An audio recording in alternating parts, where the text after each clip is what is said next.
मोहनलाल गांव का संपन्न किसान था, लेकिन पत्नी गायत्री की बीमारी में सभी खेत बिक चुके थे। इसलिए उसने अपने घर के पास पराठे की दुकान खोल ली थी। जल्द ही उसके व्यवहार और स्वादिष्ट पराठे ने कस्बे के लोगों को अपना दीवाना बना दिया था। सुमित्रा और राजू के स्कूल के पास एक पिज्जा की दुकान खुली थी, जिसका प्रचार रेडियो, अखबार और ऑटो पर हैंडबिल व पोस्टर चिपकाकर पूरे जोर शोर से किया गया। भाई कल हमने पिज्जा खाया। क्या पिज्जा था? मैं और मेरे पिताजी अपनी कार पार्किंग पर पिज्जा ऑर्डर के बाद घंटों इंतजार किए, तब हमें पिज्जा मिला। अच्छा, क्या इतना अच्छा स्वाद है पिज्जा का? और नहीं तो क्या, तुम लोगों को तो घुसने भी नहीं देंगे गार्ड। घुसने क्यों नहीं देगा? अरे वो तुम्हारे पापा की फुटपाथ की पराठे की दुकान थोड़ी है ना, जो कोई भी मुंह उठाकर चला जाएगा। उस दुकान का एक स्टेटस है, बड़े बड़े लोग अपनी गाड़ी लगाकर खड़े रहते हैं, तब जाकर उन्हें पिज्जा खाने को मिलता है, समझ गए? रॉकी की बातें सुनकर सभी हंसने लगते हैं। सुमित्रा को पराठे वाले का मजाक पसंद नहीं आता। राजू जब स्कूल से घर जा रहा होता है तो पिज्जा की दुकान पर लोगों की भीड़ देखकर रुक जाता है। सुमित्रा उसे समझा बुझाकर घर ले आती है। पिताजी, पिताजी, हमें भी पिज्जा खाना है। ठीक है बेटा, खिला दूंगा कभी। अभी गरम गरम आलू के पराठे बनाए हैं, वो खा लो। मुझे नहीं खाना, मुझे नहीं खाना, मुझे तो पिज्जा ही खाना है। देख राजू, पिज्जा बहुत महंगे आते हैं, उतना पैसा हमारे पास नहीं कि तुम्हें पिज्जा दिलवा सकूं, लेकिन वादा करता हूं कि एक दिन तुम्हें पिज्जा जरूर खिलाऊंगा। नहीं पिताजी, मुझे तो कल ही पिज्जा चाहिए। अगर पिज्जा नहीं मिला तो मैं कुछ नहीं खाऊंगा। राजू, जिद मत करो। पिताजी बोल रहे हैं ना कि एक दिन हम लोगों को पिज्जा खिलाने ले जाएंगे। नहीं दीदी, मुझे तो पिज्जा कल ही खाना है। रॉकी भैया ने स्कूल में बताया कि पिज्जा कितना अच्छा होता है। अरे राजू, वो डॉक्टर का बेटा है, उसके पास ढेरों पैसे हैं। चल अब खाना खा। पराठे खाकर बच्चे सो गए, लेकिन मोहनलाल की आंखों से नींद कोसों दूर थी। वह अपनी गरीबी को कोस रहा था कि कितना बेबस है वो, जो अपने बच्चों की मामूली खाने की मांग को भी पूरा नहीं कर सकता। उसकी आंखों में आंसू आ गए। सोचते सोचते न जाने कब उसे नींद आ गई। अगले दिन सुबह बच्चे स्कूल गए। आज भी पूरे स्कूल में पिज्जा की ही चर्चा हो रही थी। दोस्तों, कल मेरा जन्मदिन है और कल मेरी तरफ से कल शाम को सभी को पिज्जा पार्टी है। कल संडे है और स्कूल की भी छुट्टी है। सभी कल शाम में अच्छे अच्छे कपड़े पहन कर आना, ओके? भैया, हम भी आएंगे ना? हमें नहीं बोला आपने? नहीं, तुम लोग वहाँ नहीं जा सकते। वहाँ सभी बड़े बड़े लोग आते हैं, स्टेटस वाले लोग आते हैं। तुम बस पराठे खाओ। चल राजू, इनके पिज्जा से कहीं स्वादिष्ट और अच्छे हमारे पराठे हैं। अरे जा, बंदर को क्या पता कि अदरक का स्वाद क्या होता है। स्कूल के बाहर जो पिज्जा का पोस्टर लगा है ना, उसे ही देखते रहो और पराठे खाओ, समझना कि पिज्जा खा रहे हो। रॉकी, ऐसा नहीं कहते। चलो सुमित्रा, इसे तो ऐसे ही बोलने की आदत है। राजू की फोटो देखकर पराठा खाने वाली बात पर सभी हंसने लगे। सुमित्रा और राजू को बहुत बुरा लगा। दोनों घर आ गए। अरे राजू, यूं मुंह लटकाए क्यों खड़े हो? वो पिताजी, बात ये है कि कल रॉकी का जन्मदिन है और सभी को बुलाया है, पर हमें छोड़कर, क्योंकि वहाँ बड़े बड़े लोग होंगे। बस इतनी सी बात। कल हम तुम लोगों के लिए आलू का मस्त पराठा बनाएंगे और हम सब पार्टी करेंगे। मुझे नहीं खाना पराठा, मुझे तो बस पिज्जा खाना है। मुझे पिज्जा चाहिए। बेटा, मैंने बताया ना कि अभी हमारे पास तुम लोगों के फीस भरने के पैसे नहीं हैं। पिज्जा कहाँ से खिलाऊंगा? इतना कहकर मोहनलाल आंखों में आंसू लिए घर से बाहर प्रथा के दंग पर चला गया।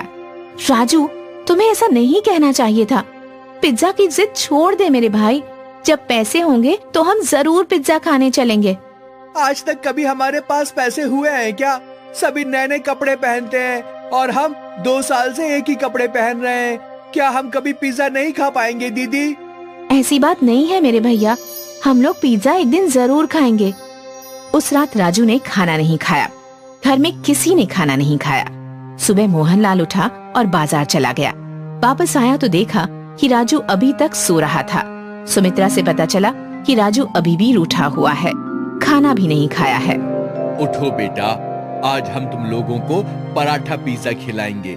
चलो उठो। पिताजी, मैंने बोल दिया ना, जब तक पिज्जा नहीं मिलेगा मैं कुछ नहीं खाऊंगा। मोहनलाल पराठे पर चीज, फ्रूट्स और सैलेड डालकर पिज्जा बनाता है, लेकिन लाख समझाने के बावजूद राजू नहीं खाता। सुमित्रा भी पूरी कोशिश करती है राजू को मनाने की, पर असफल रहती है। आज फिर सभी भूखे ही सो जाते हैं। आधी रात को राजू को जोर से भूख लगती है। वो किचन में जाकर रखा हुआ पराठा पिज्जा खाता है। उसे बहुत अच्छा लगता है। वह पराठा पिज्जा चट कर जाता है। मोहनलाल चुपचाप उसे खाते हुए देख लेता है। सुबह उठकर मोहनलाल बाजार चला जाता है। वापस आकर सुमित्रा को बुलाता है। सुमित्रा, ओ सुमित्रा। जी पिताजी, आई। ये ले पैसे और स्कूल से आते समय पिज्जा लेते आना। पिताजी, पैसे कहाँ से आए? वो कहीं से आ गए। और हाँ, मैंने टिफिन में पराठा पिज्जा रख दिया है, खा लेना याद से। सुमित्रा घर से स्कूल के लिए निकल रही थी तो पिताजी की साइकिल बाहर नहीं लगी थी। समझने में देर न लगी कि पिताजी ने साइकिल बेचकर पैसे लाए थे। सुमित्रा और राजू स्कूल पहुँचे। स्कूल में कल की रॉकी की पिज्जा पार्टी की ही धूम थी। सभी की जुबान पर पिज्जा पार्टी की ही चर्चा थी। लंच में सुमित्रा और राजू पराठा पिज्जा खा रहे थे तो वहाँ रीता आ गई। अरे, तुम दोनों ये कौन सी डिश खा रहे हो? ये हमारे पिताजी ने बनाया है, पराठा पिज्जा। हाँ, ये स्पेशल डिश पिताजी ने बनाई है। लो, तुम भी खाओ, बहुत स्वादिष्ट है। अरे वाह, बहुत मस्त पराठा पिज्जा है। ये तो बहुत ही अच्छा पराठा पिज्जा है। देखो, आओ देखो, पराठा पिज्जा कल के पार्टी वाले पिज्जा से कहीं ज्यादा टेस्टी है। सुमित्रा प्लीज, मुझे भी एक टुकड़ा दो ना। हाँ, ये लो रॉकी, तुम भी खाओ। वाह, सही में ये कितना टेस्टी है पराठा पिज्जा। ऐसा तो मैंने अपनी जिंदगी में कभी नहीं खाया था। जल्द ही पूरे कस्बे में पराठा पिज्जा की चर्चा फैल गई। सुमित्रा ने पिताजी को पराठा पिज्जा बनाने की सलाह दी। अब उनकी दुकान पर भीड़ लगने लगी थी। पिज्जा की दुकान में लगातार ग्राहकों की कमी होने लगी। पिज्जा की दुकान बंद होने की कगार पर आ गई। तभी एक दिन पिज्जा दुकान के मालिक खुद मोहनलाल के पास आया। मोहनलाल जी, आपके पराठा पिज्जा का बहुत नाम सुना था, आज टेस्ट भी कर लिया। सचमुच लाजवाब है। वाकई तुम्हारे हाथों में तो जादू है। जी धन्यवाद। क्यों ना हम दोनों मिलकर साथ काम करें। आप मेरी दुकान का उपयोग कीजिए, मैं फंडिंग और मार्केटिंग देख लूंगा। जो भी प्रॉफिट होगा आधा आधा बांट लेंगे। मोहनलाल को ये प्रपोजल अच्छा लगा। दोनों मिलकर साथ काम करने लगे। प्रथा पिज्जा का टेस्ट और अच्छी मार्केटिंग से जल्द ही उनकी दुकान कई शहरों में खुल गई। अब मोहनलाल सेठ मोहनलाल कहलाने लगा। वे शहर में आलीशान बंगले में रहने लगे। ये कहानी है मुंबई की। 40 साल पहले जब मुंबई का विकास बस शुरू ही हुआ था, जॉन जैक्सन ने यहाँ अपना एक कैफे खोला था, जैक्सन कैफे। ये कैफे शहर के भीड़ भाड़ वाले इलाके में था, इसलिए कॉफी के लिए अक्सर भीड़ लगी रहती थी। कॉफी के साथ साथ केक, पेस्ट्रीज और हल्का फुल्का नाश्ता भी रहता था। जॉन भाई, मेरी रेगुलर स्ट्रॉन्ग कॉफी और एक वेज पफ। ओके। हमारे लिए coffee and 1 chocolate pastry. Okay madam. इस दौर में जैक्सन कैफे काफी मशहूर था। ग्राहक वेटिंग में खड़े रहते थे। मयूर, तुम टेबल नंबर 4 को सर्व करो और शंकर, तुम बाहर चेयर्स लगाओ। जी सर। सुबह से शाम तक कैफे में ग्राहकों की भीड़ लगी रहती थी। इस दौरान जॉन का कैफे बहुत अच्छा चल रहा था। वो दिन दुगनी और रात चौगुनी तरक्की कर रहा था। 20 साल बाद जैक्सन कैफे में काफी बदलाव आ गए और अब इस कैफे की बागडोर जॉन के बेटे एंथनी के हाथ में थी। इस समय कैफे के बाहर लंबी भीड़ तो नहीं रहती थी, पर कैफे कभी खाली भी नहीं रहता था। सर, सिग्नल के पास एक कैफे खुला है। हमारे ज्यादातर कस्टमर वहीं जा रहे हैं। तुम टेंशन मत लो, हमारे कस्टमर लॉयल हैं। उन्हें हमारी कॉफी का टेस्ट बहुत पसंद है। वो यहीं लौट कर आएंगे। और वैसे ही हुआ। एंथनी के रेगुलर कस्टमर्स उसके कैफे में लौट कर आते थे। एंथनी, हमारा एक regular coffee please. Okay ma'am. कल हम उस नया कैफे में गया था। बहुत ही बकवास टेस्ट है उनकी कॉफी का। उनको तो कॉफी बनाना भी नहीं आता एंथनी। तुम्हारा coffee taste so good. Thank you ma'am, your coffee. जब एंथनी कैफे चलता था तब कई कैफे खुले, पर एंथनी का कैफे फिर भी चलता रहा क्योंकि उसके कस्टमर्स को उसके हाथ की कॉफी ही पसंद थी। जॉन की तरह तो नहीं, पर एंथनी भी अच्छे पैसे कमा रहा था। और 20 साल बाद इस कैफे की बागडोर डैनियल के हाथ में आई। ये हमारा फैमिली बिजनेस है डैनियल, तुम्हें किसी भी हाल में इसे वापस फेमस करना होगा। यस सन, जब मैं इस कैफे को स्टार्ट किया था तो लोग बाहर वेट करते थे, पर अब टाइम के साथ सब कुछ चेंज हो गया है। अब तो इस कैफे में कोई आता ही नहीं। आई नो दादाजी, हमें कैफे में बदलाव करना पड़ेगा।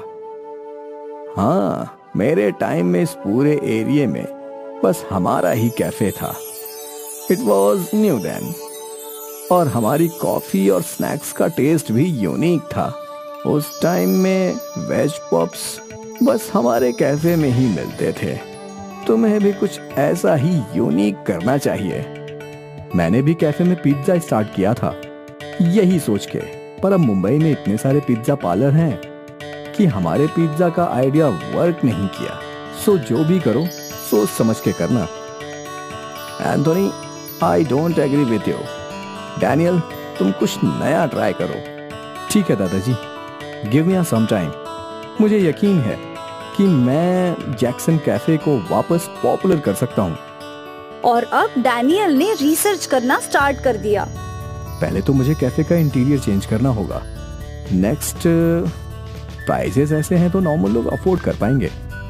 और देन मुझे कुछ यूनिक लॉन्च करना है, पर क्या ये सोचना है। डैनियल ने एक लंबी लिस्ट बना ली। उसने अपने इंटीरियर डिजाइनर फ्रेंड जेनी को बुलाया। हेलो, तुम्हें इस कैफे को रेनोवेट करना है, पर मिनिमम बजट में। This place is nice. यहाँ ऑलरेडी इतने सारे एंटिक्स हैं, बस ब्राइट कलर्स और रिपेयर वर्क की जरूरत है, और थोड़ी लाइट्स की भी। ग्रेट, तो काम स्टार्ट करते हैं। जेनी ने अगले दिन से काम स्टार्ट कर दिया। खाली खाली दीवारों पर रंगीन पेंटिंग कर दी और सारे कैफे के फर्नीचर को नई तरीके से अरेंज किया, और एक हफ्ते में पूरा कैफे चेंज हो गया। नाइस, अब तो बहुत अच्छा लग रहा है। आई होप अब कस्टमर आएंगे। जरूर आएंगे। क्या हम नाम बदल सकते हैं? नहीं। क्या हम बस 3.0 ऐड कर सकते हैं? मतलब? Jackson's 3.0 cafe. Yes, that's a great idea. Finally Jackson's cafe का बोर्ड चेंज हो गया। अब डैनियल तैयार था कैफे को शुरू करने के लिए। कैफे बाहर से बहुत ही आकर्षक दिख रहा था, इसलिए यंगस्टर्स आकर्षित होने लगे। डैनियल ने हर वो स्नैक आइटम बेचना स्टार्ट कर दिया जो आजकल के यंगस्टर्स खाते थे। एक फ्रेंच फ्राइज और 2 बर्गर। हमारे लिए एक चिकन पिज्जा। Okay sir. शुरू में काफी कस्टमर्स आने लगे। कॉलेज जाने वाले बच्चे कैफे में आकर तस्वीरें खींचते और उन्हें सोशल मीडिया पर पोस्ट भी करते थे।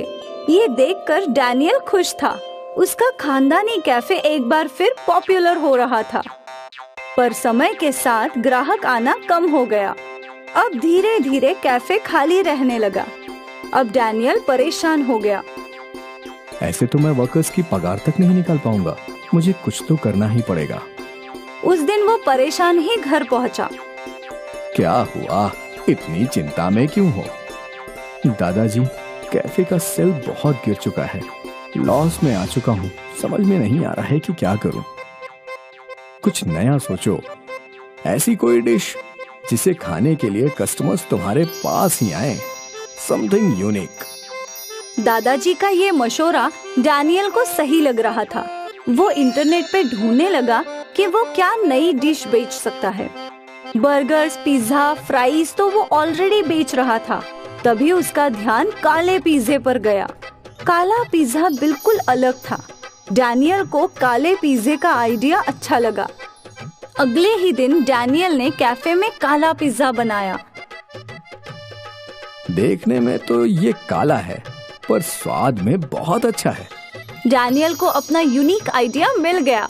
उसने कैफे के बाहर बड़े बड़े पोस्टर्स लगा दिए ब्लैक पिज्जा के, और एक बार फिर भीड़ उमड़ पड़ी। एक ब्लैक पिज्जा। मुझे भी। हमें भी एक ब्लैक पिज्जा। डैनियल का ब्लैक पिज्जा आते ही मशहूर हो गया। सोशल मीडिया पे पिज्जा वायरल हो गया और उसके कैफे के बाहर काला पिज्जा खाने के लिए लंबी लंबी कतार लगने लगी। डैनियल ने कई और लोगों को काम पर रख लिया। एक बड़ी पिज्जा कंपनी वाले डैनियल के पास आए। हम चाहते हैं कि आप अपनी ब्लैक पिज्जा की रेसिपी हमें बेच दें। हम आपको करोड़ों रुपए देंगे। मेरी एक शर्त है। कैसी शर्त?